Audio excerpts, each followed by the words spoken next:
I'm sharing this story for many reasons. Mainly because today,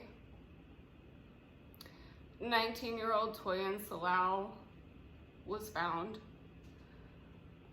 She reported the incident on Twitter, and unfortunately no one was able to help her. But she described how she was sexually assaulted by this man, and her body was found. I have multiple horror stories, some of which I will probably go to the grave with. But this one in particular has been on my mind a lot lately, and it happened a long time ago, but it's been on my mind.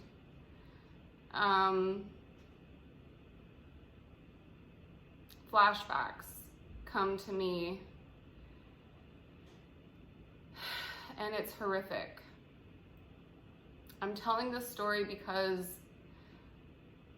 we don't tell the stories. We keep them to ourselves for so many reasons. It's embarrassing. Is anyone really gonna do anything about it?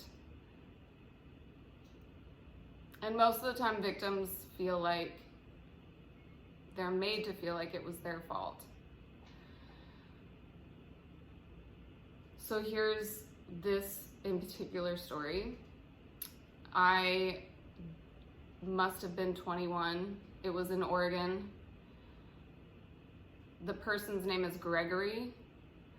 I knew where he lived because one of my best friends at the time was managing the apartment complex, and she knew him.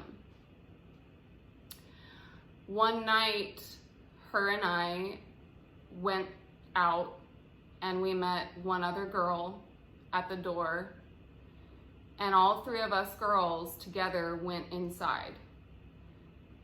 This Gregory character showed up with one of his friends, and I remember being upstairs and he bought me a drink. I remember taking a sip of the drink, and I looked at the floor and the glass dropped to the floor, the glass shattered, and I started blacking out. The next moment I woke up, there was a dance floor, and my best friend, the girl, had her phone up like this, and she was taking pictures. And I remember thinking that that was really weird. Why was she taking photos? And then I also remember the terror kind of setting in because I knew that I had been drugged. The next time I came to, Gregory and his friend had their arms around me and they were walking me out of the club. And I remember screaming my friend's name, knowing that she could not hear me. The next second I woke up, I was in the gravel throwing up. I had gravel in my shoulder.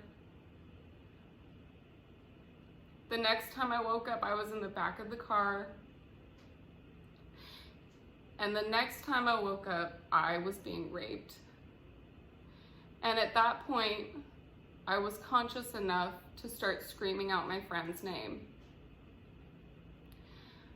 I started screaming her name, and he started making fun of me for screaming her name.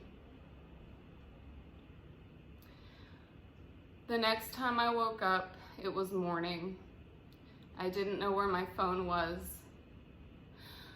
I stayed calm and asked where my phone was. I then went to the bathroom. And when I went to the bathroom, there was a condom stuck inside of me. I finally got my phone. And before I left his apartment, I remember seeing a huge portrait of his mother on his living room wall. And I left.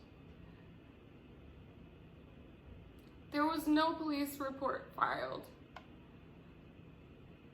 I still haven't spoken to the two girls about this story from that night.